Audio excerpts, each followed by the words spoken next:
49ers Ultimate Report. This is John Jay, your 49ers reporter, opinionist, analyst, and die-hard fan. Welcome to another episode of our weekly show, the Candlestick Point Reports. I hope you guys enjoyed this great show. My boy Shifty is about to hop on in just one quick second. We're going to talk about a little bit of Thursday night football. Talk one more time about the Chicago Bears, and of course, getting ready to week 2 with the Seattle Seahawks. And let's just bring in our co-host of the show. No introductions needed. You know who he is. What's up, Shifty? Yo, John Jay, always a pleasure, man. Love doing these weekly shows, and it's been working out really well. It's been like Thursday for the last number of weeks, so hopefully we can kind of keep that going. But always a good time being on here, man. Good to see you. Yeah, it's always great. Again, 3 weeks in a row. Thursday, we might be doing a Thursday show for the rest of the season because that's how it's looking like. But again, schedules may change, maybe a little bit earlier, maybe a little bit later, but we will always do a show in a week. But it's always great talking with my boy Shifty. And Shifty has a lot to talk about. So let's just jump right in. Everybody knows who Shifty is, his YouTube channel. He talks 49ers football. So we're going to start off the show a little bit different. Last week we talked a little bit about it, the Thursday night football game. So we're just gonna knock out this game and then start to talk about the 49ers stuff. But today is Thursday. Tonight is Thursday night football. It looks like a good matchup. The LA Chargers, Kansas City Chiefs. So I just want to get your thoughts about this game. Are you excited? Do you have a team that you would like to win over the others? So I just want to get your thoughts on this game, Shifty. Man, I think it's going to be a really good game. I would have thought that the Bills and Rams game was going to be really good, but then the Bills just walked all over them, which I'm not complaining about. But this night should be a really good night of football. You got two high-powered defenses too that have a lot of star players. Like the Chargers, they picked up Khalil Mack. They have Joey Bosa. And then the Chiefs, they have a bunch of good players too. Frank Clark, Chris Jones, and they drafted a couple of guys as well. So it should be a marquee matchup. And I think this is a year. So I know everyone's talking up Josh Allen, and for good reason, because he's a great quarterback. But I think if I had to bet money on MVP, I'm going Patrick Mahomes. And here's why. Everyone's talking about Josh Allen and Justin Herbert and, of course, Rodgers and all those guys. But sometimes do we maybe forget that Patrick Mahomes is the best quarterback in the NFL? And I think this year he's going to be out to prove it. Like the Chiefs destroyed the Cardinals, which I love seeing. But I think Patrick Mahomes will be on a mission this year. And also to prove that he can do it without Tyreek Hill. So it should be a great match. Yeah. And for me, like Thursday night football is always that game, that standalone game, and when you look at these two teams, it should be a firefight. Kansas City, they blew out our division rivals. It's fun how other teams, when they beat our divisional rivals, but it reminds us that Kansas City, everyone was saying, oh, they're going to be at the bottom of the division. The division got so good. We forget Kansas City still has a lot of pieces. And again, a lot of people have to remember that the quarterback is not the team. The quarterback probably is like 30% of what the team is. Gets a lot of the credit when the team does good and gets all the faults, even if he doesn't have a bad game. But Kansas City, they look like they're still good. We'll see how the season goes on for them. And the Chargers, they have a lot of expectations. I think they beat the Las Vegas Raiders. So two teams who are undefeated right now. The winner will be in sole possession at first place. So we'll see what happens. Again, not a Chiefs fan. I don't want the Chiefs to win. But one thing a lot of people do not know, the Chargers are like a second team for me, even though I don't like the Chargers. A lot of friends who live in San Diego, moved out there, lived there for a while. Of course, many of them were military, friends of mine. So it's a second home when I get to visit them. So occasionally when we're out there, it's always football season or a sports event. So I'm out there. So I hope the Chargers win, but at the end of the day, I'm a Niner fan first. So I personally do not care who wins this game. So that's just my thoughts on this Thursday night football. All right. I Also, want to let everyone know, leave your questions and comments in the chat. Let me say hello to my boy David McNew. It's Niners all damn day. That's right. And if you still don't know, now you know. It's Niners all damn day. I want to give a shout out to my boy Seahawks Eddie. Nice dude. Good friend of the program. Nice guy. I know on Sunday he's going to hope that his team beats my team, but I want to say what is up to my boy Seahawks Eddie, the nicest. Like, this is the very rare where you see a very nice Seahawks fan, because most of the Seahawks fans are very rude and disrespectful, to say the least. But what is up, my boy Seahawks Eddie?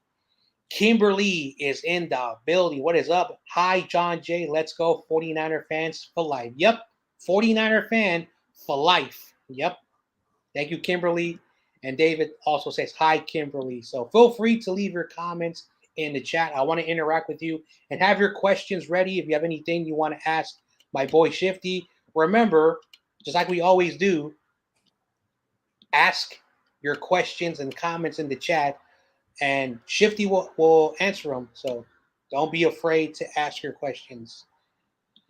All right, so all week we talked about it. We want to move on about it, but I have not heard Shifty's thoughts on the Bears and 49ers game.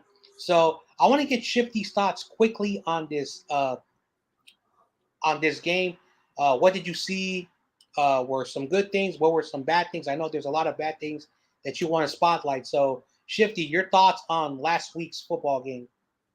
It was just the word that I can only use to describe it is frustrating. Just really, really frustrating to watch. The defense for the whole first half was amazing, excellent, really little to no complaints. But it's one of those things where just so many opportunities left on the table. The first drive, we get down to the red zone. Deebo Samuel coughs up the football. We did respond after that with a nice touchdown, and Deebo himself responded really well with that touchdown run. But I just felt like even at halftime, it was only 7-0, and I really felt like we should have been up at least 10-0, maybe 14-0. Then we started off the second half. We had a nice drive going, but then it stalled out. So we had to settle for 3. And it was one of those things where it's almost like halfway through the third quarter and we're only up 10-0. And you know that eventually Chicago's going to make some plays. And then they had that just ridiculous play to Dante Pettis that somehow became a touchdown. And then they scored, and they just kept scoring and scoring, and we just couldn't do anything. But the biggest thing too is just with regards to the frustration was just the penalties, and the penalties. So of the 3 Chicago touchdowns, 2 of them would have been drives that should have been stopped if it wasn't for Dre Greenlaw with the ridiculous face mask. We had 3 guys who tackled their running back, and then he comes in and grabs the fate. Like, what are you doing? But number 2, then Charvarius Ward with the holding on Dante Pettis. And, it was, sometimes I'll complain about the officials and I'll be like, oh, that's a bad call. But, I saw the replay, and Charvarius Ward was very physical with Dante Pettis on that. So I'm not necessarily blaming the refs on that, but all of a sudden the game just got out of hand. Trey Lance, throws the interception. One of those things where he was just a split second too late and cost us. And we just couldn't get the offense going. The offense kept stalling. And then Chicago, credit to them. I went into the game thinking that we should have won. I went into it pretty confident, but they made the plays when they needed to be made. We had a couple of really bad blown coverages, which led to those touchdowns, especially the Dante Pettis one, which I think I'm having nightmares about it sometimes. But man, just frustrating because I really felt like when we were up, we should have been up by a lot more than what we were. And we just let Chicago hang around. But the penalties, that's like the frustrating thing. So I kind of looked into the stats for the week 1, and only Jacksonville, I think, had more penalties. They had 13 penalties. We had 12. So did Denver. So Denver also had 12 penalties. And who did they play? Seattle. So we can't lose another game to penalties. We're a better team than Seattle. We're a better team than Chicago. Why did they win? They won the turnover battle, and we had way more penalties. So in order for us to get that win this Sunday against Seattle, we got to win both of those battles. But that's my little rant. Just really frustrating to watch, because I felt like we were the better team and we lost on the day. So, but credit to Chicago. Yeah. Seahawks Eddie says, "What's up, Shifty? What What's is up, up?" Eddie? Yeah, Seahawks Eddie, nice dude. Bryant is in the house. What's up, Brian? He said, "What's up, faithful John Jay and everyone?" And then Brian also says, "At David, what's happening?" Yep, what is happening? Yeah, I've already made my piece about this, so um, I'm just gonna move on to uh, some things that you brought up, and let's talk about these second half penalties, the second half defense, which is still really really ticking me off. But there was something that you also said that when it comes to the Dre Greenlaw, that face mask was not an intentional. He basically, when he tackled him, his hands basically accidentally touched the face master, and any little tiny thing that a referee sees, they're going to call on that. But let's talk about the second half defense and the penalties, and like just looking at that, wow, like let's just talk about this in general. Like, what are your thoughts on these on the second half defense? Well, they're doing really well. What happened? Did they get tired? Should we blame the rain? Is there anything, or should we hold the players accountable? Yeah, I mean, I think you're right. I think the defense itself was pretty good. The problem was the penalties, because on those first two touchdown drives, we had them stopped. We had them stopped. It was third and whatever. It was going to be fourth down and 4th and 5, 4th and 6, where they're probably not going to go for it. But then the penalties just gave them a fresh set of downs. So, um, in some aspects, I think the defense played really well. I'd like a shout out Talanoa Hufanga. He was everywhere. He was by far, I thought, our best. Well, not by far, but he was our best guy on the field defensively that day. Now, overall, yeah, I think Bosa is probably, he's a better player, and Fred Warner and these guys, but man, Hufanga, interception, tackles for loss. He was everywhere for the most part. Now, I think he did maybe blow one of the coverages that led to the touchdown, to a Bears touchdown, but all in all, he was fantastic. I think the defense in general, it was just the penalties. Like you can't win when you're especially in those weather conditions. We gave them 100 free yards, 100 yards, and so many of those were in critical situations where it was third down. Some of the plays, I know Kinlaw got called for one that instead of it being second and goal from like the 11, I think it was like first and goal then from the 4, and it's just we were just shooting ourselves in the foot, and that's the really frustrating thing. Now, that game reminded me of a game from last season. And that was the game that we lost to Colt McCoy and the Cardinals. So my hope here is, because after that game when we lost to the Cardinals, we actually turned our season around a little bit. We actually started winning games after that. So my hope is, look, we get that bad loss out of the way. We know that we can't just go into a game assuming we're going to win. But if we get that bad loss and now we just go, hey, every game we got to be playing our absolute A game, because it's the NFL. It's the NFL. Every game's going to be pretty competitive, or at least it should be. Yeah. What's up, YTC? The New York Giants fan is in the building. And if you have not heard yet, they beat the Tennessee Titans. And I was like, I think the Titans are going to lose to the Giants. And no one believed me. And I actually betted money on that game, and I was right. Now, anyway, let's not even talk about that. So let's talk about the 49ers. Yeah. So there was one penalty in the first half where Justin Fields ran out of bounds and Drake Greenlaw fell on him, and they called it roughing the basically out like late hit, and the referees were calling some very weird penalties. One of the penalties that, of course, was very weird and confusing was towards Chicago, where like he brought a towel out there, and then that's illegal. I'm like, okay, so there's some rules that, come on. Now, besides that face mask penalty, I will continue to insist that was basically force of impact. Basically, the force of him could not, and you could tell Greenlaw was trying not to put his body, like force his body on him, because that's also illegal on the quarterback.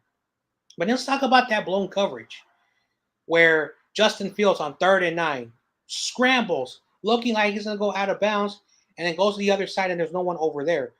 these are little moments that most people will not think of, but it is the reality that you have to play all 4 quarters and you cannot leave a receiver open. And Dante Pettis, they said he had he once he caught the ball was 45 yards to the house. So it shows you how empty it was. We could play Pufunga, we could play whoever, but it was Greenlaw who should have been on him.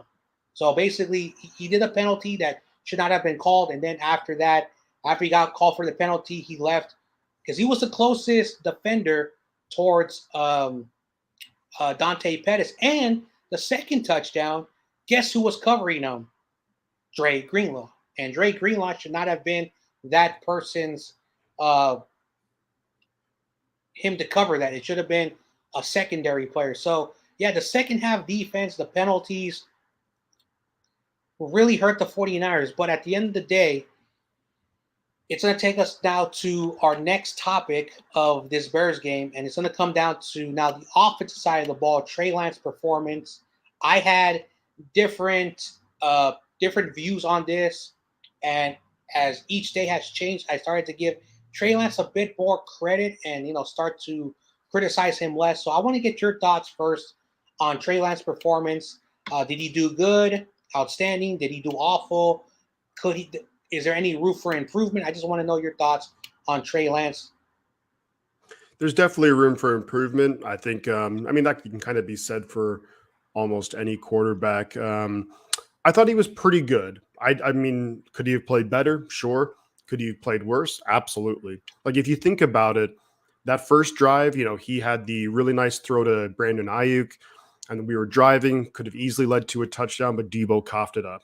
That was points left on the board. Then drive after that, he has a really nice throw. I think it was the drive after that. Really nice throw to Ray McLeod. There was like multiple Bear defenders around, perfectly placed, and then Ray was able to pick up a couple of yards, after the catch. And of course, to open up the third quarter, he had a great throw to Jawan Jennings too. I kind of wish maybe Danny Gray was active, because I feel like if that was Danny Gray, he would have taken it to the house. But that's neither here nor there. I guess like the one missed opportunity in the first half was when he threw that pass to Tyler Kroft, and it was just a little too far. Now, if that was George Kittle and not Tyler Kroft, I think Kittle comes down with it, because Kittle's faster and is a better catcher than Tyler Kroft. But overall, I thought Trey was pretty good. He made a great play. I think one of the most impressive plays, I want to say it was like maybe 3rd and 10 or something like that. And he ended up running, kind of broke a tackle or two and just picked up the first down, which is great. But man, Trey was definitely taking a lot of punishment in that game. And maybe it kind of played a factor because of the rain. So, but either way, he was getting a lot of big hits. And I think that was like one of the big differences between Justin Fields and Trey Lance, is that it seemed like Fields, wasn't really taking many big hits. Whereas Trey, every time Trey would run, it was hit. And I respect Trey for trying to pick up that extra yard or two or what have you. But, we want Trey out there for the whole season, so he can't do that week in and week out. But overall, I thought he was pretty good. Yeah, there were some throws, the interception. It seemed like he was trying to, with his eyes, keep the safety back for a moment. And then he threw it just like a half a second too late, and good play by the Bears. I think it was Eddie Jackson maybe who made the interception. But and then in the fourth quarter, I mean, you kind of have to throw those stats out the window, simply because it's like the weather was just crazy. And that was another thing that was just almost bad luck, is that I think it was 13-10, and that's to the Bears, and that the weather just, I mean, it was bad all game, but like it just got way worse when we were trying to get a comeback going. So, whether it was an act of God or something, but for whatever was going to happen, we weren't going to win that game. But all in all, to kind of sum it up, I thought Trey was pretty good. I think he really wishes he had that throw to Tyler Kroft back, and of course the interception back. But beyond that, for week one, bad weather on the road, I thought he played pretty good. Mm-hmm. I want to say hello to the greatest 49er fan, the GOAT, Corey Davis. And I was Corey Davis. What talking is to up, Corey man? Davis yesterday about all the games, who's going to win the games this week. So shout out my boy Corey Davis. He said, hello, John Jay and Shifty. Brian wants to say what's up to YTC. Brian says Corey Davis, the GOAT. Yep. You well summed it up right there. So I heard that the Bay Area on Sunday might be raining again when I'm playing in Seattle. Yeah, like everyone's been talking about that we're gonna get some rain. Uh, and you and I live in the same city. We know September and October, hot months in the Bay Area, and we've been living here for a very long time. Rain to happen on Sunday, that is a rare occasion. So I want to get your thoughts. Like, do you remember any time when we had rain in this time of the year? So I want to get someone else who actually lives here and knows. That's a good question. Not really, man. I can't remember the last time it rained in September. I mean, we know there's the whole issue with Levi Stadium that like it's usually too hot. The fans can't stand it, because the weather. There's no shade at Levi Stadium, but yeah, this is a weird one. Look, of course, it can rain in the Bay Area. I mean, we saw the Colts game last year, but that was like what that was like maybe late October, November or something Yeah. that game, I think. Whereas this is like early mid September. So yeah, really weird for the Bay Area. But I don't think it's going to be raining nearly as bad as it was in the Chicago game. So Mm-hmm. Shout out to my boy Fialua60, who's in the building, also known as Soli684 out there in the great state of Hawaii. Shifty, I want to ask you this question. Have you ever been to the state of Hawaii? no, I haven't been to Hawaii, but man, I'd love to go. Mm-hmm. Just looks absolutely beautiful Yeah. there. Yeah, maybe one day, because again, I'm gonna start to travel. I rarely travel in my first early 30s, but I want to start to travel, and maybe I'll bump it to Fialua60, and he'll show me his great, his little Hawaiian hood. I don't know what they call him out there because I've never been out there. Brian, David is saying what's up. Everyone is saying hello to each other. All right, we got Luigi. Luigi is in the building. Thank you very much. I think these are 3 days in a row I've seen you on my channel. Thank you very much. Hopefully you are subscribed to the channel because this is the 3rd day in a row. So don't forget to subscribe if you're new to the channel. Help this channel grow. Luigi says Ufunga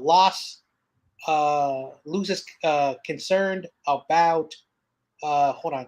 Ufunga lose concerns about Tyler Lockett and Kenneth Walker. Kenneth Walker. I'm not sure. I don't know if you understand this question, but I'm gonna pose a question to you. Well, what are your thoughts on Luigi's comment? Um, yeah, I'm not 100% sure what he's getting after, but yeah, I mean, we know what Tyler Lockett can do with the Seahawks. He is basically speedster. We're gonna have to be on our A game to shut him down for sure. And then Kenneth Walker, their rookie running back. He didn't really have an impact week one. I think they were mostly running with Rashad Penny. So we'll see if he becomes a bigger part of the game plan. But yeah, he played so well last week. It was awesome to see. Really shows why we moved on from Jaquaski Tart. I think some of us, myself included, I was questioning the decision. But if anything like week one is to show, there's a good reason why we just let him go because Hufanga looks awesome. Mm-hmm. All right. Thank you very much, Luigi, for that wonderful comment. Anyway, Fialua says the chairs at Levi's are so small. I have not been to Levi's Stadium. I cannot confirm that. Uh, One day I'm gonna force myself to go there. I'm like, even though I'm not gonna go there, but I'll force myself to go out there one day. Maybe I'll bring out some friends and family, make it like a big party out there in the future. Maybe next season, because every year I always say next season. All right, everyone's saying what's up. YTC says once I get traveling, Hawaii is one of my top 20 lifetime countries list. Yeah.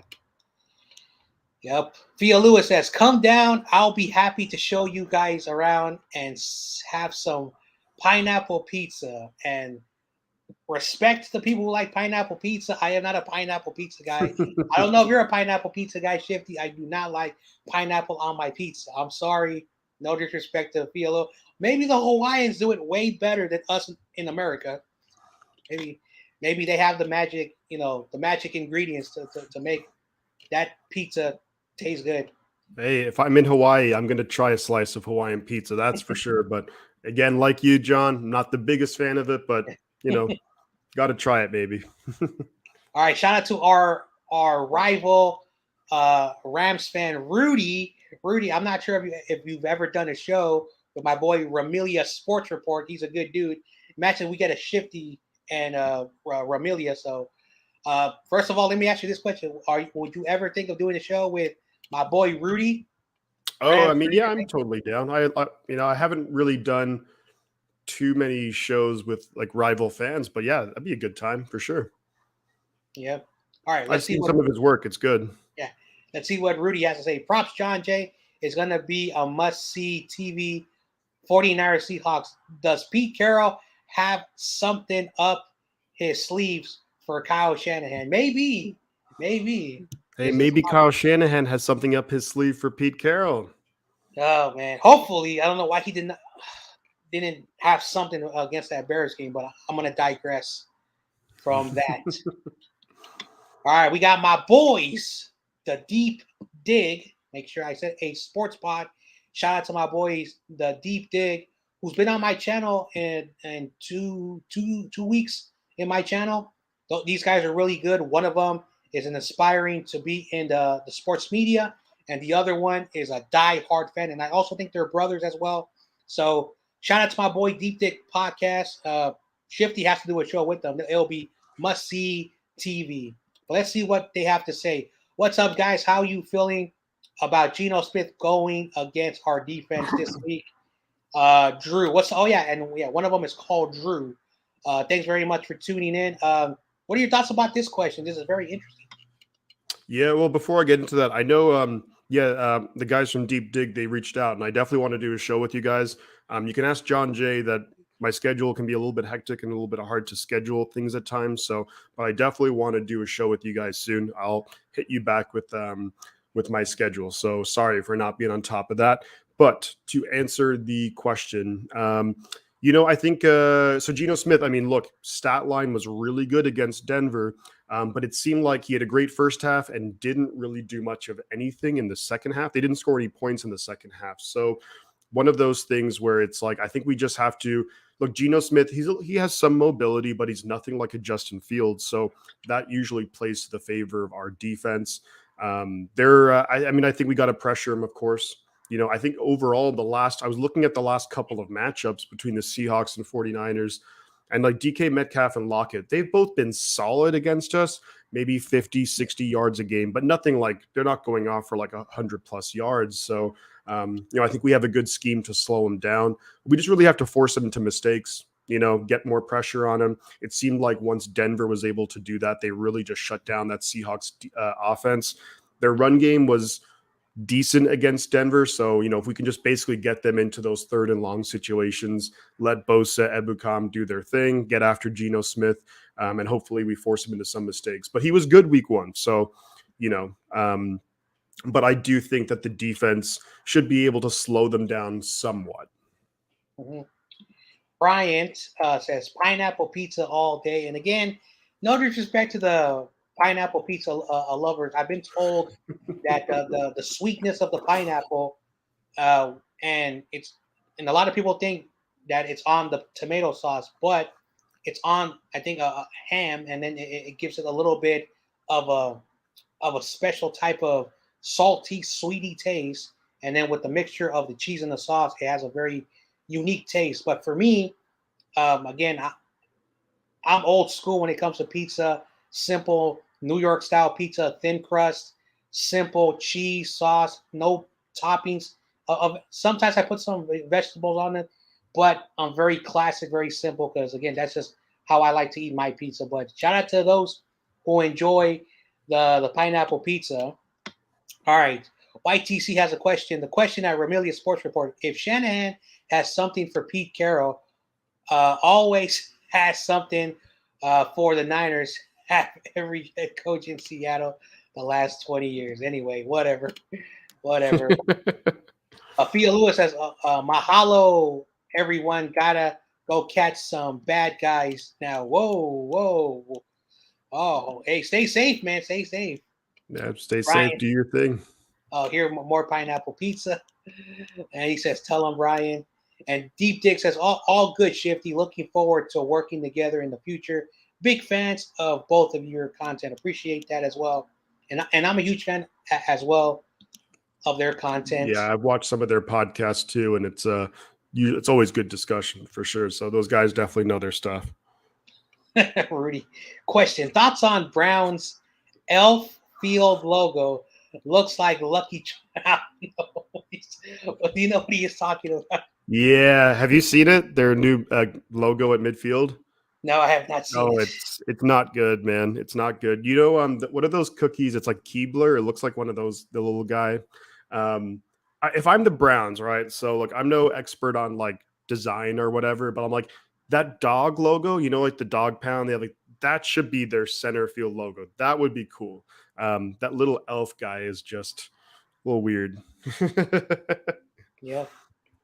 Rudy has to say, Rudy says deep dish pizza, supreme pepperoni, olives, mushrooms, green peppers. What do you think about this type of pizza, Shifty? I Yeah, the deep dish, I've had it somewhat. I just think it's hard to like after a slice, like I'm stuffed. But for me, I know you said like your style of pizza. For me, I'm not super picky. I like to go for like the combo. So I'll have like, a little bit of everything where it's onions, peppers, pepperoni, sauce, like the whole, I just like get all the toppings, throw them on there.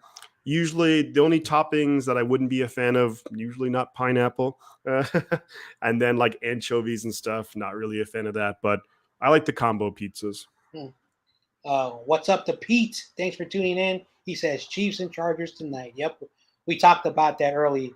YTC wants to do a joke, and I'm going to read it because the Browns decided to play the homage to Kyler Murray. Now all the Cardinal fans who follow me are going to come in here and start to say, "Don't talk about our quarterback that way." All right. Now let's talk about what we all want to talk about. Sunday's game, week 2 matchup, the 49ers Seahawks. We're going to preview the game. uh First of all, let's talk about this game, the preview. uh Niners are coming off a very difficult loss on the road. Seahawks are coming off a good victory against a team that was predicted to be a Super Bowl contender. So your thoughts on this game? What are your thoughts as we enter this week and as we enter week 2 matchup against the Seattle Seahawks? Yeah, it's. I guess it's a little weird because I would have thought that everything would have been flipped before week 1. I would have thought that the Seahawks would have lost to the Broncos. I would have thought that we would have beaten the Bears and we'd be coming in with a lot of confidence. But it's a little bit of the opposite. So I think that the positives for the 49ers are I think a lot of times we respond pretty well. Like after like a pretty tough loss, I think the players know that they left a ton of opportunities on the field, so they'll really be ready to bring it. The other slight advantage that we have too is, well, not only are we playing at home, but also the Seahawks played on Monday night, so they have basically one less day of the week to really prepare for the game and let their bodies recover after the Monday night game. So I think that's a little bit of our advantage, but like ultimately the Niners are a more talented team.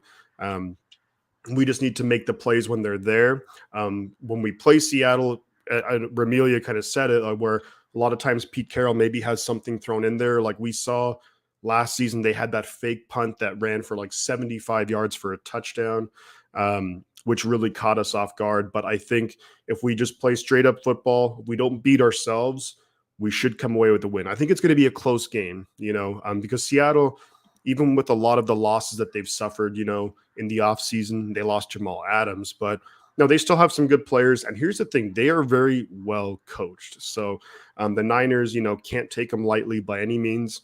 And they got to come out, get the win. And then hopefully, we'll be tied for top of the division as we go up against the Broncos, who I think we can beat the Broncos. Honestly, throw it out there. I think we can beat any team on our day. So, but we'll see how it goes. Seattle, I mean, look, we've had our difficulties against Seattle ever since Pete Carroll has become the head coach there. So, but hopefully we get the win. Yeah. Rudy says Pete Carroll is a genius. Okay. He has the Seahawks in first place, true, in the NFC West. uh, with Who would have with thought that? that's funny. He said duct tape and smoke and mirrors. That's a good one. That's funny. All right. YTC says only way Niners will win if Trey Lance pans out and the O line gets their head out the rear. Yeah. Speaking of that, for those who do not know, like, yeah, I watched that all 22. I like that. I've been able to get it for free because some people have to pay, money. But I, I was watching the all 22, and during like the direction of Trey Lance looking down the field. When he drops back, Brendo was already breaking down the middle, and then it forced Aaron Banks to have to undercut that tackle in the middle, which allowed another player to go through. And Burford was having the same problem. Maybe that's why Trey Lance threw about 15 incompletions. Maybe the throw to Tyler Croft, if he would have had an extra second to set up, it would have been a perfect uh, passing touchdown. And of course, a lot of the balls that were thrown to Jawan Jennings could have had more catches, but Trey Lance was throwing the ball a lot on the ground. Of course, Trey Lance was also throwing the ball that led to that interception because did not have a lot of time to set up. So that is something that is really concerning. Like, so I'm going to give Trey Lance a pass for week one after watching the all 22, but that interior offensive line, I've been saying it, and you've heard me say this many times on the Candlestick Board Report going back to the offseason. We should have addressed that offensive line, and we did not do that. So that's going to be the issue that the Niners are going to be dealing with through the entire year, depending on how well that middle starts to mesh together and work well together. Because if that middle of the line is bad, Trey Lance is going to be bad. So hopefully they can get uh, more like that continuity that they need. But there's 16 more games left, so hopefully week one is not an indicator about this team because again it's just one game. Pete says Seattle, San Francisco games always come down to the very last play. True. Hey, you remember week, I think it was like near the end of the season where the Niners went down the field on the fourth down. We could not convert. It just came down to that final play. So I agree with Pete about that. We should have beat the Seahawks twice. Let's just move on with that. Uh, which is why I'm talking about Seattle +8 in the betting. So, I would take that bet. I think it's going to be a close game. yep. YTC says Seattle always plays close to their rivals. Yep. Oh man. All right. Let's move on and let's talk about the keys to victory. Try to find at least 3 keys to victory, or if you have more keys to victory. But let's try to keep it with a number very simple 3. What do the Niners have to do to get the victory over the Seattle Seahawks?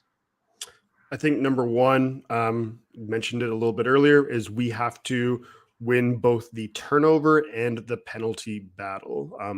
In terms of course, we want to be on the right side of forcing turnovers. We can't put ourselves in bad situations. We can't shoot ourselves in the foot. That also goes for penalties too. I think that's a big reason why Seattle won their week one game, because Denver had 12 penalties as well, like 100 and something yards. So, and that's a big reason why we lost. So if we can get on the right side of that, of course, I'd like to think that through practice all week long, they were stressing like penalties, penalties, penalties, penalties. So I think that's number one. Number two, what I would like to see is, look, there's been a lot of talk, media, what have you, about Trey Lance. I think it's one of those things where like the last quarter was obviously very difficult, but the weather was just crazy bad. So I think what I'd like to see, get Trey Lance into a little bit of a rhythm early. I'd like to see Ayuk. I want to see Ayuk get targeted a lot more. Of course, naturally, a lot of the focus goes to like Deebo Samuel. Maybe George Kittle will be out there. I'm probably leaning towards no. because I think he didn't practice today. But either way, I want to get Ayuk involved a lot more because he's such a great player. You got to get the ball in his hands. Also get Danny Gray. I'd like him to be activated so we can just stretch the field with his speed. But ultimately, let's get Trey into a rhythm early. Can't have those penalties and turnovers. And then I think defensively, we just got to put Geno Smith into like tough situations. So that's stopping the run early and often. And we have to make Geno Smith beat us. Look, if Geno Smith beats us, then look, full credit to the Seahawks, but we can't lose on like a stupid special teams play like last year. So to sum it up real quick, yeah, win the turnover and penalty battle, get Trey into a rhythm early, build up that confidence for the rest of the game, and then stop the Seahawks run game so that forces Geno Smith to have to beat us. Yeah, 100%. Like basically, like I agree with all those points. And let's talk about last year. The first matchup. Basically, Jimmy Garoppolo in the first drive, great drive, 6 for 7, 78 yards, and of course the Ross Dwelly touchdown. Then he got hurt. Then in the second half, our special teams caused a turnover, and it was just downhill. The Niners missed some crucial extra points, a field goal because we didn't have Robbie Gould. So special teams really hurt us. But then the second game, special teams and Jimmy Garoppolo with the turnovers hurt the 49ers. So we cannot do that. We have to go by what happened last year. Special teams has to play better from last year, from those matches, and we cannot force turnovers. So that's one of the biggest things the 49ers have to do. Let me go to the comments quickly. All right, 1, defense plays mistake-free. 2, Niners have to pass block well. 3, Trey Lance plays mistake-free football. So here are my keys to victory for the 49ers. Is that first, the run game.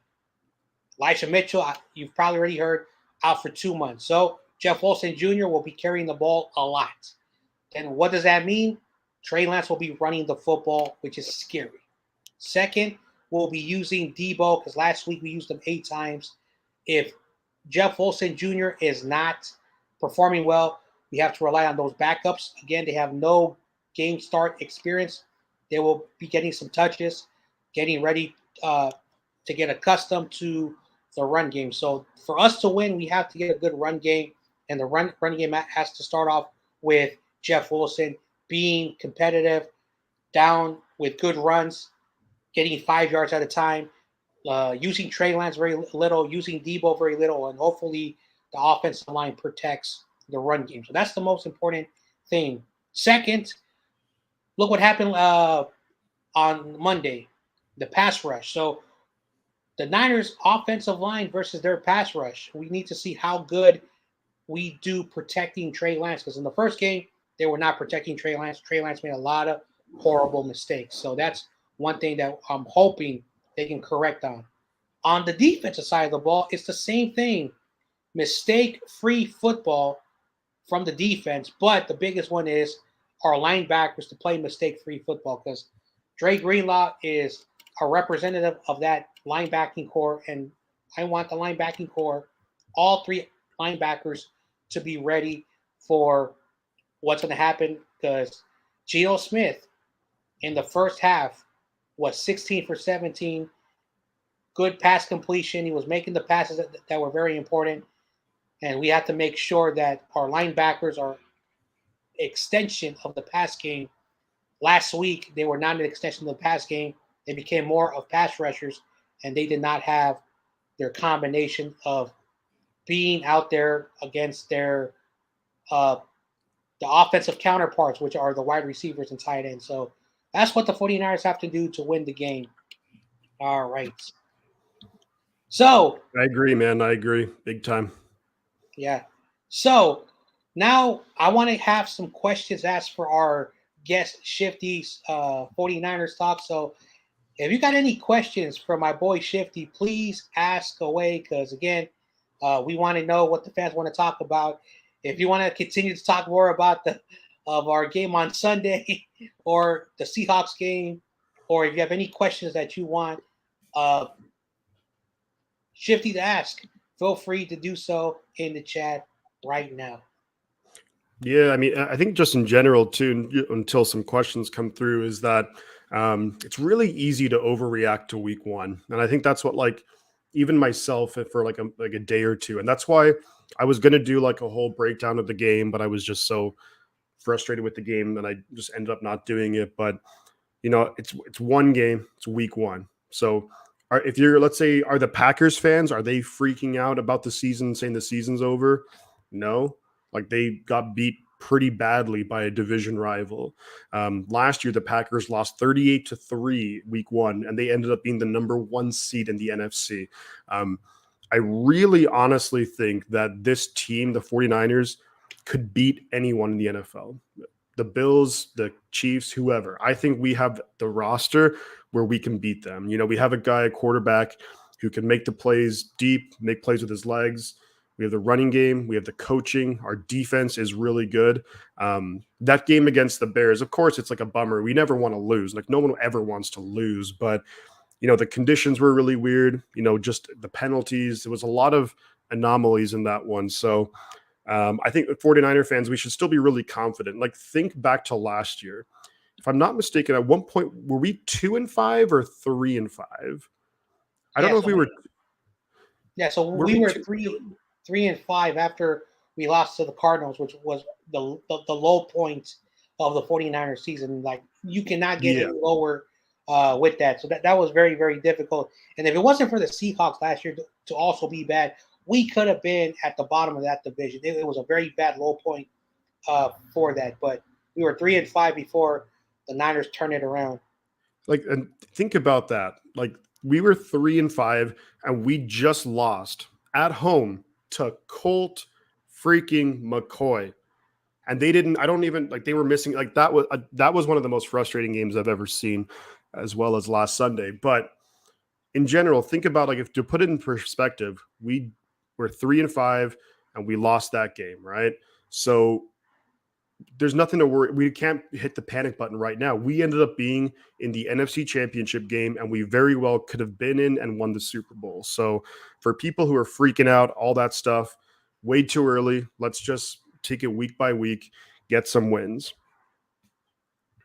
And I want to say it's so hilarious, so hilarious.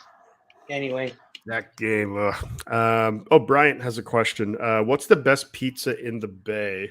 Um, North Beach Pizza. It's pretty good. There's actually a spot. It's in North Beach. It's called Golden Boy Pizza. That one is really, really good. Um, that would probably be my favorite place to go in the city. Would be Golden Boy Pizza. But the thing is with them, you actually have to, you have to go there because I don't think they do any kind of delivery or anything. So you have to physically go to North Beach. But that would be my number one spot, I would say.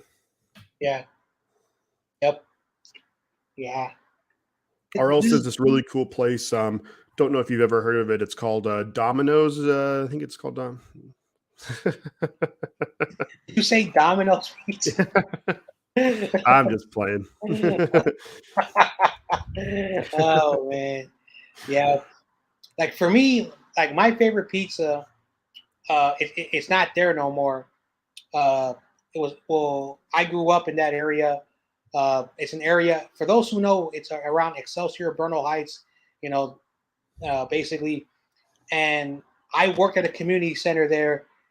Uh, uh, and I also played sports there, so that was part of my childhood when I lived in that area. But there was a place called Giovanni's Pizza, and it was owned by this wonderful Greek Italian, like basically half Greek, half Italian family, good people, and they did it the old school style. Basically, they showed their customers. They would bring them in the kitchen. Uh, they would feed me. They would feed me, uh, and I didn't have to pay. So my friends, and I think I've told this. I think I've told this story before, but I'm going to tell it again. But my friends, when we were hungry, I said, "Hey, let's go up here." And the nice woman, this nice, wonderful woman, I think she passed away, but she was a nice, wonderful lady. would feed us basically uh, one free slice of cheese pizza, which at the time was $2. That's how cheap stuff was back then. Now everything's all expensive for those who live here. But the point is that I love that place. The sauce had a very, very, what's the word I'm looking for? Like a very sweet tomato. It wasn't like, it was like eating sugared pizza, but the sauce was made from a very sweet tomato, which gave that pizza a texture, and everything was all fresh. Basically, the man in charge of the building would basically go pick up the tomatoes hands free. He would make it all scratch, did not use no processed stuff, and he sold it very cheaply. But eventually, the owner passed away. The wife took over the pizza place for a while. Eventually, they had to sell it, so it does not exist no more. But that was my pizza growing up. My favorite pizza now is, this is nearby the baseball field, Amici's East Coast Pizza. A little bit pricey, but when Mhm. I'm able to afford it, I buy it. I love their pizza. It's like a brick oven style, crunchy, thin, delicious. I love their stuff. But one that is nearby my house is called, I think, Lorenzo's Pizza, thin crust, but they only make like extra large, so they don't make no small stuff. Affordable. So I love, as I make that very thin crust style. Yep.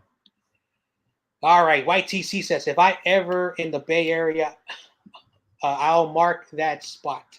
Yeah, Golden Boy is really good, and it's yeah, for those of you like who don't maybe haven't been to San Francisco, like North Beach is a very nice area too. It's a little like uppity, um, but yeah, the Washington Square Park is right there, and it's right near Coit Tower, which is that tower Mhm, up on top of the hill. Um, but yeah, really nice area. But mhm. yeah, if you can go there just for like, you can get it's North Beach is like the old Italian district of Yeah, San Francisco. yeah. And yeah, Golden Boy Pizza's there, and then they have a lot of good gelato, like the ice cream kind of the gelato. Yes, yes, yeah, yeah. I wonder who this $40 ultimate. I love this hurt business. Okay, that's enough. All right, let's go back to the comments. YTC says the place around my block is an old Italian as well. Uses old school brick oven. Yep, Golden Boy Pizza. Brian says, have you ever been to, what does that say? Taqueria La Cambar in the Mission District? Yeah, my Spanish is a little bit, I need to work on it. There are a lot of places in the Mission District, Hmm. and I'm trying to see where this one is located. I'm trying to, because it's been a while since I've been in the city. The last 2.5 years I've been living in Daly City. I've heard of this place. I'm trying to see where it is. But my favorite taqueria place was the first taqueria place I went to. I don't know how young I was. It's around 18th and Valencia, right in the Mission District. And I remember when they would sell you a burrito, like a big burrito, for barely $5. Now, if you're looking for a good burrito, it's like almost $10. It's kind of weird how everything when I was a kid was very affordable, and I enjoyed their food. I don't know what they did. I know down the block is a famous, I forgot what's it called, but in the Mission District, there are a lot of places that have been there for so long. So when you ask me about taquerias, I need like some time to Google it and say, oh yeah, I know this place. But and then there's one at 24th and Mission where the BART station is. That's been around there for so long. I That's forgot the what's one. it, but I That's a remember really good one. going to school out there. So yeah, and I've said this. No disrespect to all the other places. California is number one place when it comes to tacos. Not that that BS Taco Bell. No disrespect for those who love Taco Bell. I saw something like that when I googled the Bay Area. Yep. Yeah, in the Mission, there's yeah, Taqueria La Cumbre. I think that's like the home of like the super burrito, if I'm not maybe, or the I don't know, Mission style burrito. But Mhm. yeah, El Farolito, that's the one at 24th and Mission. That place is good. And then there is one, I think it's Taqueria Los Coyotes. That's on like 16th Mission for the California burrito. So that's got like the steak and the French fries. That place is really good. Mhm.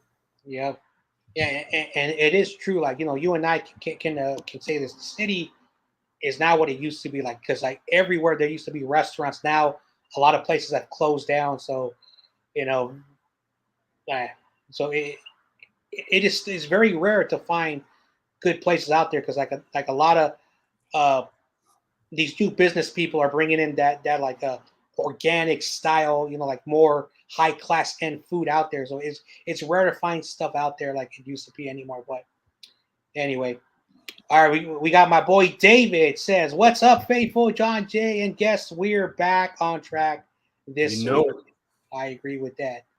All right. Well, this was a fun show. We talked about some food and stuff. So shout out to those great questions as well on a football show.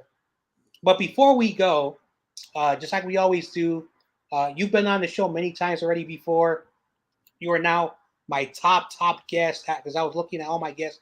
You have surpassed everyone on the most appearances on this wonderful show.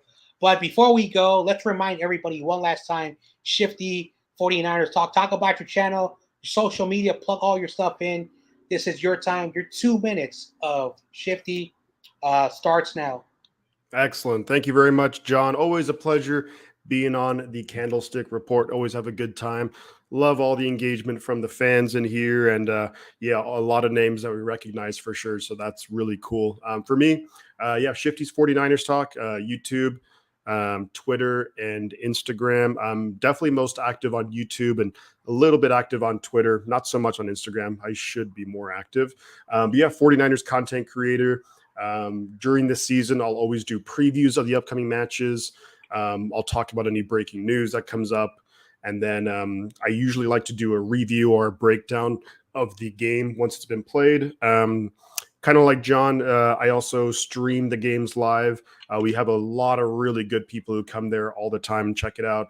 And I get pretty animated watching the games, and it's all genuine. It's all me, 100% me. I just get really into the game. So if you're looking for some entertainment, yeah, definitely swing by the streams. And yeah, I'm going to be here all season long. Also here on the Candlestick Report. Ideally, we can try and keep it to the Thursday so it's consistent. But either way, once a week, you'll find me on here. And yeah, just love talking 49er football. And football season is the best season of the year. So love Yeah. it. True. Well, with that said, everybody, thank you very much for another our weekly installment of the Candlestick Point Report with my boy Shifty's 49ers Talk. But just like everything, all good things have to come to an end. But with that said, I'm John Jay. The guy next to me over here, that's Shifty. You know, is he the number one 49er fan? I will rank him number two. I'm just joking. I'm just joking, Shifty. But with that said, I'm John Jay. This is the 49ers Ultimate Report. Let's hit that outro.